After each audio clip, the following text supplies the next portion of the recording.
Hi guys, welcome to my YouTube channel. ඉතින් ඔන්න අද මම ඔයාලට කියලා දෙන්න යන්නේ කොහොමද NET exam එකට apply කරන්නේ කියලා. ඉතින් මේ වගේ ලස්සන වීඩියෝ බලන්න මගේ channel එක subscribe කරලා තියාගන්න. අපි වැඩි කතා නැතුව යමු වීඩියෝ එකට කොහොමද අපි NET exam එකට apply කරන්නේ කියලා බලන්න. Google Chrome එකට ගිහලා Colombo NET test කියලා අපි search කරනවා. සර්ච් කරාට පස්සේ අපි කොළඹ net test වෙබ්සයිට් එකට ගියාට පස්සේ අපි වෙබ්සයිට් එක ඕපන් කරාට පස්සේ අපිට සිලෙක්ට් කරගන්න පුළුවන් අපි paper based exam එක කරනවද නැත්නම් computer based exam එක කරනවද කියලා. ඉතින් මම paper based exam එක කරනවා කියලා සිලෙක්ට් කරනවා. ඒ වගේම එයාලා මෙතන විශේෂයෙන්ම කියලා තියෙනවා එයාලගේ ගිණුම් තොරතුරු යාවත්කාලීන කරලා තියෙනවා. ඒ නිසා ඔයාලා මුදල් ගෙවන්න කලින් ආයෙ චෙක් කරන්න කියලා. ඒ වගේම එයාලා කියනවා ඔයාලට එක්සෑම් එකට dates open වෙන්න කලින් ඔයාලා මුදල් ගෙවන්න එපා කියලා. ඒ වගේම එයාලා කියනවා ඔයාලගේ නම ඒ දේවල් විස්තර ටික නිවැරදිව සඳහන් කරන්න කියලා. ඊට පස්සේ සයිට් එකේ ආයෙ විශේෂ නිවේදනයක් විදිහට එයාලා සඳහන් කරලා තියෙනවා.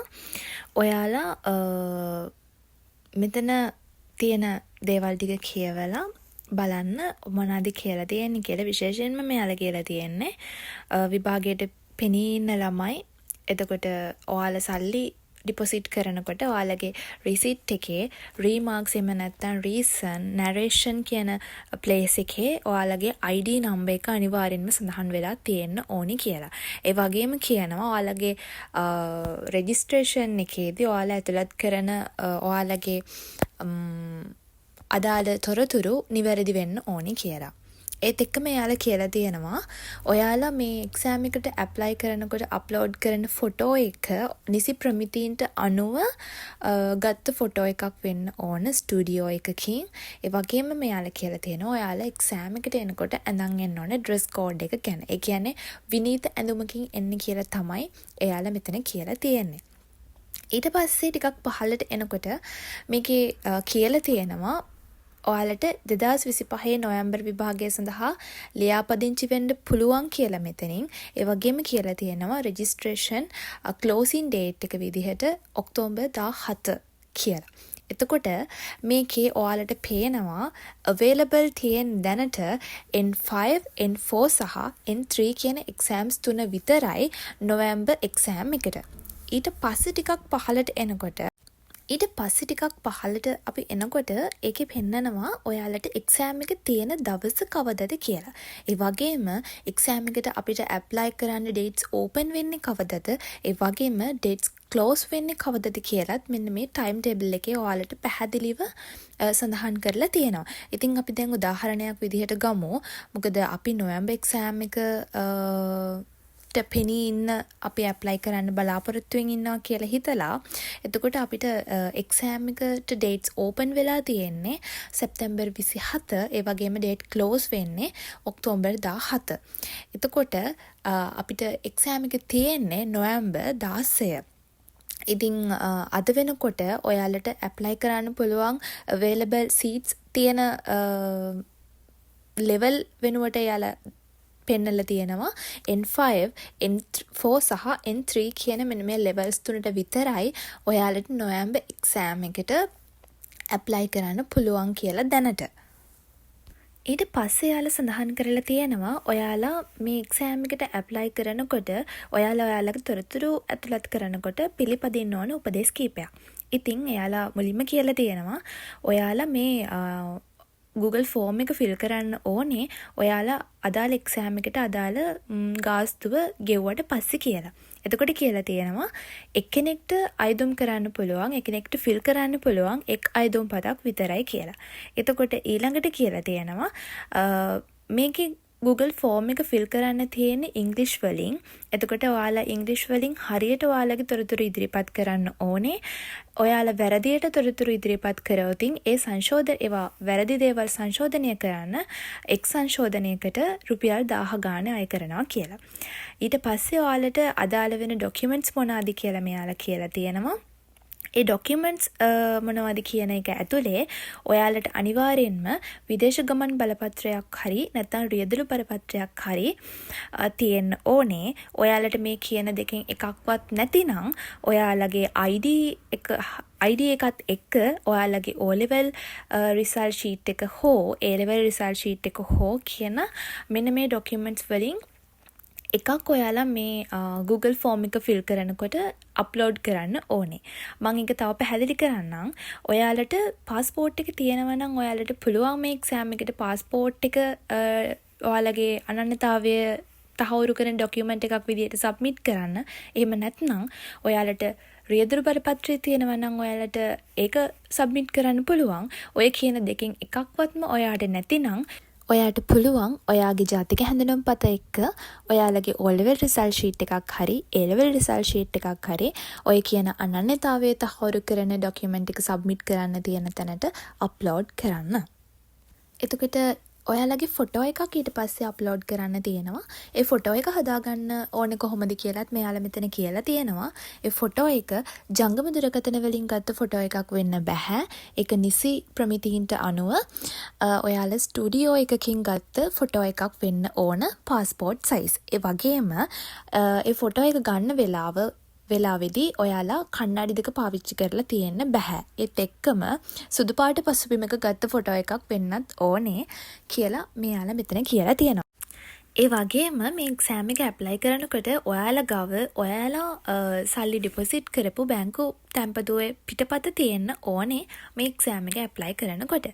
ඉතින් මෙන්න මේ කියන ඩොකියුමන්ට්ස් ටික ඔක්කොම රෙඩි කරගත්තට පස්සේ ඔයාලට පුළුවන් ඔයාලගේ එක්සෑම් එක ඇප්ලයි කරන්න පටන් ගන්න. ඔන්න දැන් ඔයාලා ඔක්කොම ඉන්ස්ට්‍රක්ෂන්ස් ටිකත් කියවගත්තා. ඔයාලා ඇප්ලයි කරන්න ඕන ඩොකියුමන්ට්ස් ටිකත් ඔයාලා ගාව තියෙනවා. ඉතින් දැන් මම හදන්නේ එක්සෑම් එකට ඇප්ලයි කරන්න. හරි. මෙතන තියෙන ලෙවල්ස් ටිකට විතරයි ඔයාලට පුළුවන් ඇප්ලයි කරන්න නොවැම්බර් තියෙන නැට් එක්සෑම් එකට N5 සහ N4 සහ N3 කියන මෙන්න මේ ලෙවල්ස් තුනට අදාළ එක්සෑම් වලට විතරයි ඔයාලට ඇප්ලයි කරන්න පුළුවන් නොවැම්බර් එක්සෑම් එකට. හරි. දැන් මම මෙතන N5 කියන එක මම තෝරනවා. මොකද මම ඇප්ලයි කරන්න හදන්නේ N5 එක්සෑම් එක නිසා.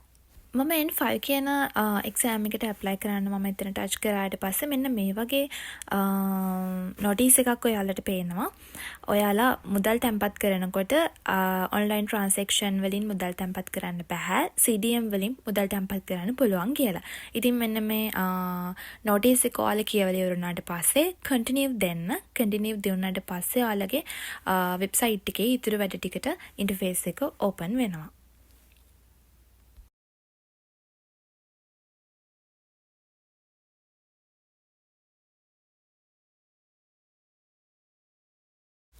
හරි. මම දැන් කලින් කිව්වනේ ඔයාලට එලිජිබල් තියෙන ලෙවල්ස් ටික. ඉතින් තව ටිකක් මම ඔයාලට පැහැදිලි කරන්නම්. මේ එක්සෑම් එකට අපිට ඇප්ලයි කරන්න පුළුවන් ඔන්ලයින් විතරක් නෙවෙයි. ඔයාලට ඔෆ්ලයින් උත් මේ එක්සෑම් එකට ඇප්ලයි කරන්න පුළුවන්. ඔෆ්ලයින් ඔයාලා මේ එක්සෑම් එකට ඇප්ලයි කරනවා නම් ඔයාලා අනිවාර්යෙන්ම නැට් ඔෆිස් එකට යන්න ඕනේ. නැට් ඔෆිස් එකට ගිහින් තමයි ඔයාලට මේ එක්සෑම් එකට ඇප්ලයි කරන්න ඕනේ. ඒ වගේම ඔයාලා නැට් ඔෆිස් එකට යනකොට මේ අදාළ මම කිව්ව ඩොකියුමන්ට්ස් ඔක්කොම ටික ඔයාලා අරගෙන යන්න ඕනේ. ඒ වගේම ඔයාලා මුදල් ගෙවනකොට ඒ මුදල් ගෙවන්න ඕනේ නැට් ඔෆිස් එකට ගිහිල්ලා. ඉතින් අන්න ඒ කියන බැංක් ඩිපොසිට් ස්ලිප් එක නැතුව අර මම කිව්ව ඔයාලට අවශ්‍ය වෙන ඩොකියුමන්ට්ස් ටික ඔයාලා අනිවාර්යයෙන්ම නැට් ඔෆිස් එකට අරගෙන ගිහින් තමයි ඔයාලට ඔෆ්ලයින් මේ එක්සෑම් එකට රෙජිස්ටර් වෙන්න පුළුවන්. ඉතින් මෙතනදී කියලා තියෙනවා අර ෆොටෝ එකේ සයිස් එක. එතකොට ඔයාලා අරන් යන්න ඕනේ ඔයාලගේ මේන් ඩොකියුමන්ට්ස්. ඒ කියන්නේ පාස්පෝර්ට් ඒ දේවල් ටික. ඉතින් ඒ ඉන්ස්ට්‍රක්ෂන්ස් ටිකට අනුව ඔයාලට නැට් ඔෆිස් එකකින් ඔයාලා එක්සෑම් එකට ඇප්ලයි කරනවා නම් ඔයාලට මේ ඩොකියුමන්ට්ස් ටික අරගෙන ගියාට පස්සේ ඔයාලට ඇප්ලයි කරන්න පුළුවන්. ඒ වගේම මම ඔයාලට පේමන්ට් එක ගැන කියන්නම්. අපිට කීයක් යනවද කියලා මේ නැට් එක්සෑම් එකට රෙජිස්ටර් වෙනකොට අදාළ පේමන්ට් එක කරන්න. ඉතින් නැට් එක්සෑම් එකට අපි ඇප්ලයි කරනකොට අපිට රුපියල් 7000ක් අපි ගෙවීමක් කරන්න ඕනේ. මෙන්න මෙතන පල්ලෙහා කියලා තියෙනවා ඔයාලා ගෙවීම කරන්න ඕනේ මොන විදිහටද කියලා. ඉතින් ඔයාලා රුපියල් 7000ක් ගෙවීම කරන්න ඕනේ. ඒ වගේම ඔයාලගේ බැංක් ඩිපොසිට් එක කරනකොට ඒකේ රීසන් එක නැත්නම් රීමාක්ස් එහෙම නැත්නම් නැරේෂන් කියන මෙන්න මේ ප්ලේස් එකේ ඔයාලගේ ID නම්බර් එක සඳහන් වීම අනිවාර්යයි. ඒ වගේම ඊට පස්සේ කියනවා ඔයාලට ඔන්ලයින් ට්‍රාන්සැක්ෂන්ස් කරන්න බැහැ කියලා. ඔයාලට කරන්න පුළුවන් ඔයාලට කමර්ෂල් බැංක් එකකට ගිහිල්ලා කවුන්ට් එකකින් මෙන්න මේ රුපියල් 7000 ගෙවන්න පුළුවන්. එහෙමත් නැතිනම් ඔයාලට CDM මැෂින් එකකින් කමර්ෂල් බැංක් CDM මැෂින් එකක් තමයි මෙයාලා රෙකමන්ඩ් කරන්නේ. ඔයාලට කමර්ෂල් බැංක් CDM මැෂින් එකකින් ඔයාලට මේ අදාළ ගෙවීම සිදු කරන්න පුළුවන්. එතකොට මෙයාලා කියනවා ඔයාලගේ එක්සෑම් එකට ඩේට්ස් ඕපන් වෙන්න කලින් ඔයාලා ගෙවීම් සිදු කරන්න එපා කියලා. දැන් මම අර මුලදී කිව්වා වගේ දැන් මෙතන නොවැම්බර් එක්සෑම් එක අපි උදාහරණයකට ගත්තොත් ඔයාලට සැප්තැම්බර් 27 තමයි එක්සෑම් එකට ඩේට්ස් ඕපන් වෙන්නේ. එතකොට ඔක්තෝබර් 17 තමයි ඩේට් ක්ලෝස් වෙන්නේ. ඉතින් මෙන්න මේ කාල පරාසය ඇතුළත විතරයි ඔයාලට මෙන්න මේ ගෙවීම සිදු කරලා ඔයාලට නොවැම්බර් එක්සෑම් එකට රෙජිස්ටර් වෙන්න පුළුවන්. ඉතින් ඔයාලා සැප්තැම්බර් 26 එක්සෑම් එකට රුපියල් 7000 ගෙවලා ඔයාලට නොවැම්බර් එක්සෑම් එකට රෙජිස්ටර් වෙන්න බැහැ කියන එක තමයි මෙතනින් කියන්නේ. ඉතින් අර ඩේට්ස් ඕපන් වෙන්න කලින් ඔයාලට ගෙවීම් කරන්න එපා. ඒ එහෙම ගෙවීම් කරොත් ඉතින් ඒ ගැන කිසිම වගකීමක් නැට ඔෆිස් එකෙන් බාරගන්නේ නැහැ කියන එක තමයි පැහැදිලිවම මෙතන කියලා තියෙන්නේ. ඉතින් ඒක තමයි පේමන්ට්ස් වලට මට කියන්න තියෙන්නේ මෙතනදී. ඊට පස්සේ අපි බලමු මොන account number එකකටද අපිට මේ ගෙවීම කරන්න ඕනේ කියලා. හරි. එතනින් පහළට අපි යනකොට මෙන්න මෙතන ඔයාලට සඳහන් කරලා තියෙනවා මෙයාලා account details. ඔයාලා මුදල් ගෙවන්න ඕනේ මොනවටද කියලා. හරි. ඒකේ නම විදිහට දීලා තියෙනවා GDMI නවරත්න. ඒ වගේම account number එක දීලා තියෙනවා. bank එක දීලා තියෙනවා commercial bank හොරණ branch කියලා. ඉතින් මෙන්න මේ කියන details ටික ඔයාලගේ bank ස්ලිප් එක පුරවනකොට ඇතුළත් වෙන්න ඕනේ. ඒ වගේම ආයෙ මෙයාලා ස්පෙෂල් කරලම කියලා තියෙනවා ඔයාලගේ අර රීමාක්ස් එහෙම නැත්නම් රීසන් නැත්නම් නරේෂන් කියන ප්ලේස් එකේ ඔයාලගේ ID නම්බර් එක අනිවාර්යෙන්ම සඳහන් වෙන්න ඕනේ ඔන්ලයින් ට්‍රාන්සැක්ෂන් පිළිගන්නේ නැහැ කියලා. හරි. ඔන්න දැන් අපි ඔක්කොම ටික කියවලා ඉවර වුණාට පස්සේ ඊට පස්සේ ඔයාලා එක්සෑම් එකට ඇප්ලයි කරාට පස්සේ ඔයාලගේ ඇඩ්මිෂන් එක කොහොමද ඩවුන්ලෝඩ් කරගන්නේ කියලාත් මෙන්න මෙතන කියලා තියෙනවා. විභාග දිනේ ඉඳලා ඊට පස්සේ දවස් 15ත් 20ත් අතර කාලය තුළ ඔයාලගේ රිසල්ට් එක රිලීස් වෙනවා කියලා තියෙනවා. ඉතින් වෙබ්සයිට් එකට ඇවිත් ඔයාලගේ විභාගාංක ගැහුවට පස්සේ ඔයාලගේ රිසල්ට් එක දැනගන්න පුළුවන් කියලා මෙයාලා කියලා තියෙනවා. ඒ වගේම විභාගයට පෙනී ඉඳපු හැම කෙනෙක්ටම රිසල්ට් ෂීට් එකක් මෙයාලා දෙනවා කියලා තියෙනවා. හැබැයි සහතිකය නිකුත් කරන්නේ එක්සෑම් එක පාස් අයට විතරයි කියලාත් කියලා තියෙනවා. එතකොට ඊළඟට එයාලා කියලා තියෙනවා විභාගයේ සමත් සිසුන්ගේ විභාගාංක විතරයි කියලා නැට් සයිට් එකෙන් මුලින්ම පෙන්වන්නේ. ඉතින් ඔන්න ඔය කරුණ ටික කිව්වට පස්සේ ඊට පස්සේ ඔයාලට පුළුවන් ඔයාලගේ රිසල්ට් ෂීට් එක ඩවුන්ලෝඩ් කරගන්න මේ වෙබ්සයිට් එකට ඇවිල්ලා ඊට පස්සේ ඔයාලට පුළුවන් ඔයාලගේ සහතිකය ගන්න වැඩේ කරගන්න net office එකට ගිහිල්ලා net office එකට ගිහිල්ලා ඔයාලගේ සහතිකය ගන්න වැඩේ කරගන්න කොටත් ඔයාලා අනන්‍යතාවය තහවුරු කරන්න ඕනේ. ඔයාලගේ driving license එක හරිය නැත්නම් passport එක හරිය එහෙමත් නැතිනම් ඔයාලගේ ජාතික හැඳුනුම්පත් අංකය හරිය net office එකට ඉදිරිපත් කරාට පස්සේ ඉතින් මම අර ඇඩ්මිෂන් එක ඩවුන්ලෝඩ් කරගන්න වැඩේටත් මම කියන්නම්. ඔයාලගේ net exam එකට අදාළ ඇඩ්මිෂන් එක ඩවුන්ලෝඩ් කරගන්න කොටත් ඔයාලට පුළුවන් එක්සෑම් එකට සතියකට කලින් සයිට් එකට ඇවිල්ලා ඔයාලගේ ID නම්බර් එක ගැහුවට පස්සේ අදාළ තැන ඔයාලගේ ඇඩ්මිෂන් එක ඩවුන්ලෝඩ් කරගන්න. ඉතින් ඒ අදාළ ඇඩ්මිෂන් එකේ ඔයාලට සඳහන් කරලා තියෙනවා ඔයාලගේ විභාග අංකය මොකක්ද? ඔයාලගේ විභාගේ තියෙන්නේ කොහේද? එතකොට එක්සෑම් එක පටන් ගන්නෙ කොහේද? ඔන්න ඔය කියන දේවල් ටික අදාළව සඳහන් කරලා තියෙනවා ඔයාලගේ ඇඩ්මිෂන් එකේ. මම ඇඩ්මිෂන් එක ගන්න විදිහත් ඔයාලට වීඩියෝ එකකින් ගේන්නම්. හරි. දැන් අපි බලමු අපේ එක්සෑම් එකට අදාළ බයෝ ඩේටා එක අපි කොහොමද ෆිල් කරගන්නේ කියලා. හරි. මෙතනින් එහාට ඔයාලා මේකට ඇතුළත් කරන හැම තොරතුරක්ම නිවැරදි වෙන්න ඕනේ.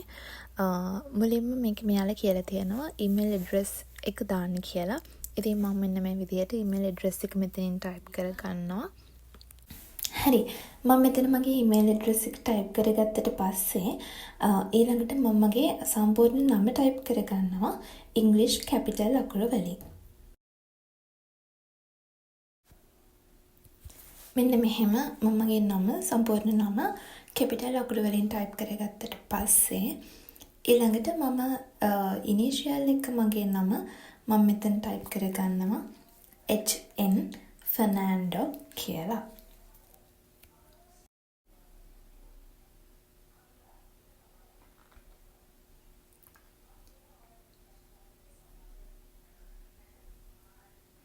ඊට පස්සේ මෙතනින් ඔයාලට පුළුවන් ඔයාලගේ ජෙන්ඩර් එක සිලෙක්ට් කරගන්න. ජෙන්ඩර් එක සිලෙක්ට් කරගත්තට පස්සේ ඊළඟට අපිට පුළුවන් අපේ බර්ත්ඩේ එක ටයිප් කරගන්න. මෙතන ෆෝමැට් එක දාලා තියෙනවා මුලින්ම අවුරුද්ද, ඊට පස්සේ මාසය, ඊට පස්සේ දිනය කියලා. ඉතින් ඒ පිළිවෙලට මම මගේ උපන්දිනය මෙතන ටයිප් කරගන්නවා අවුරුද්ද, මාසය සහ දිනය කියලා. ඊට පස්සේ ඔයාලට පුළුවන් මෙන්න මෙතන තියෙන ID නම්බර් එක ඔයාලගේ ටයිප් කරගන්න. ඔයාලට තියෙන්නේ V නම්බර් එක තියෙන ID නම්බර් එකක් නම් මෙතනට ඔයාලට V නම්බර් එක තියෙන ID නම්බර් එක සිලෙක්ට් කරගන්න ටයිප් කරගන්න පුළුවන්. එහෙම නැත්නම් ඔයාලගේ තියෙන ID එකේ හැඳුනුම්පත් අංකය වෙනුවට ටයිප් කරගන්න පුළුවන්. ඊට පස්සේ මෙතන පාස්පෝර්ට් නම්බර් එක N අකුරෙන් පටන් ගන්න පාස්පෝර්ට් නම්බර් එක මෙතන ටයිප් කරගන්න පුළුවන්.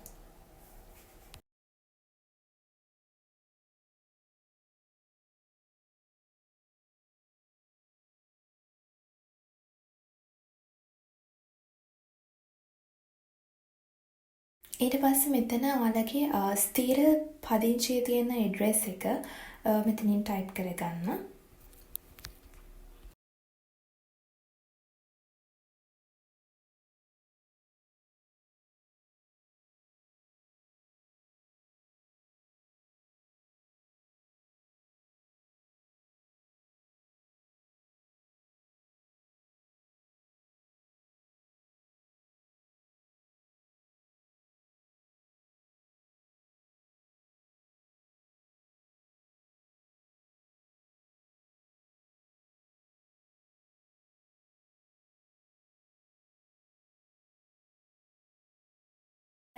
ඔයාලගේ WhatsApp නම්බර් එක මෙතනින් ටයිප් කරගන්න. WhatsApp නම්බර් එක ටයිප් කරගත්තට පස්සේ ඔයාලට පහලින් ආයේ contact නම්බර් එක ඔයාලට ටයිප් කරගන්න පුළුවන්. ඔයාලගේ contact නම්බර් එකක්.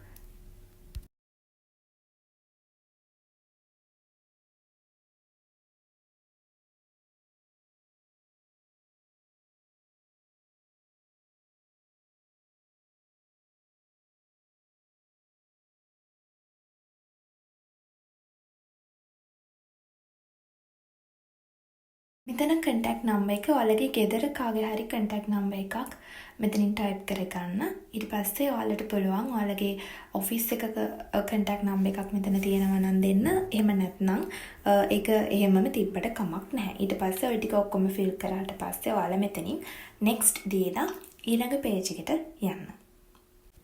අන්න ඉතින් මම ඊට පස්සේ ආවේ මෙන්න මේ ඉන්ටර්ෆේස් එකට. මෙතනදී ඔයාලට ටයිප් කරන්න තියෙනවා ඔයාලා අර මුදල් තැන්පත් කරපු රිසිට් එකේ තියෙන ඔයාලගේ ස්ලිප් එකේ රෙෆරන්ස් නම්බර් එක. මෙතනදී ඔයාලා ටයිප් කරන්න ඕනේ ඔයාලා සල්ලි ඩිපොසිට් කරනකොට ස්ලිප් එක පුරවපු රෙෆරන්ස් නම්බර් එක විදිහට දාපු ඔයාලගේ ID නම්බර් එක නෙවෙයි. මෙතන තියෙනවා LK වලින් පටන් ගන්න ස්ලිප් එකේ දකුණු පැත්තේ කෙළවර පහළම තියෙනවා LK වලින් පටන් ගන්න නම්බර්ස් පහකෝ හතරක අංකයක්. අන්න ඒ අංකය තමයි මෙතන ඔයාලා ටයිප් කරන්න ඕනේ ස්ලිප් රෙෆරන්ස් නම්බර් එක විදිහට. ඊට පස්සේ ඔයාලට මෙතනින් ටයිප් කර ගන්න පුළුවන් ඔයාලා සල්ලි ඩිපොසිට් කරපු බැංක් එකේ බ්‍රාන්ච් එක. ඉතින් ඒකත් ටයිප් කරගත්තට පස්සේ පහළට යනකොට ඔයාලට අප්ලෝඩ් කරන්න තියෙනවා පේමන්ට් රිසිට් එක. ඉතින් එතනදී ඔයාලා රිසිට් එකේ පැහැදිලි ෆොටෝ එකක් ෆෝන් එකකින් අරගෙන ඔයාලට මෙතනින් අප්ලෝඩ් කරන්න පුළුවන් පේමන්ට් රිසිට් එක විදිහට. අර ෆෝන් එකකින් ගත්ත ෆොටෝ එක ඔයාලට මෙතන අප්ලෝඩ් කරාට පස්සේ ඔයාලට අප්ලෝඩ් කරලා next දෙන්න පුළුවන්. ඊට පස්සේ ඔයාලගේ ඊළඟ page එකේ ඉන්ටර්ෆේස් එක ඕපන් වෙනවා. මෙන්න මේකේ මම පෙන්නලා තියෙන LK වලින් පටන් ගන්න අංක 5ක තියෙන අංකය තමයි ඔයාලට අර ස්ලිප් රෙෆරන්ස් නම්බර් එක විදිහට එතන ටයිප් කරන්න තියෙන්නේ. ඉතින් ඒක බලලා ඔයාලා ඒක ටයිප් කරගන්න. ඊට පස්සේ ඊළඟ ඉන්ටර්ෆේස් එක අපිට ඕපන් වෙනවා. අදාළ තොරතුරු ටික ෆිල් කරන්න තියෙනවා. ඊළඟට තියෙන ඔයාලගේ ෆොටෝ එක අප්ලෝඩ් කරන්න. ඉතින් අර සුදු පාට පසුබිමක පාස්පෝර්ට් සයිස් ගත්ත ෆොටෝ එක මෙතන අප්ලෝඩ් කරන්න. ෆොටෝ එක අප්ලෝඩ් කරාට පස්සේ අපිට තියෙන්නේ මෙතන ඔයාලගේ අනන්‍යතාවය තහවුරු කරන ඔයාලගේ ඩොකියුමන්ට් එක අප්ලෝඩ් කරන්න. අර අපි හදාගත්ත. ඉතින් ඒක අප්ලෝඩ් කරාට පස්සේ ඔයාලට තියෙන්නේ අදාළ දේවල් ටික ආයෙ ඩබල් චෙක් කරලා ඔයාලගේ නම, එතකොට ඉනිෂියල් එක නම, එතකොට ඔයාලා ඇතුළත් කරපු හැම තොරතුරක්ම ආයෙ චෙක් කරලා අන්තිමේදී සබ්මිට් දෙන්න. ඉතින් සබ්මිට් දුන්නාට පස්සේ ඔයාලගේ ඊමේල් එකට මේල් එකක් එනවා. ඊමේල් එකට මේල් එකක් එනවා ඔයාලගේ අයදුම්පත බාරගත්තා කියලා. ඉතින් මෙතනින් පස්සේ වැඩේ ඉවරයි. ඊට පස්සේ ඉතින් ඔයාලට තියෙන්නේ ඇඩ්මිෂන් එක ඩවුන්ලෝඩ් කරගන්න වැඩේ. ඒ ඇඩ්මිෂන් එක ඩවුන්ලෝඩ් කරගන්න වැඩේ ඔයාලට කරන්න පුළුවන් එක්සෑම් එකට සතියකට කලින් net වෙබ්සයිට් එකට ලොග් වෙලා. මේ වගේ වැදගත් වීඩියෝ එකකින් ආයෙ ඔයගලන් හමුවට එනකන් අදට සමුගන්නවා.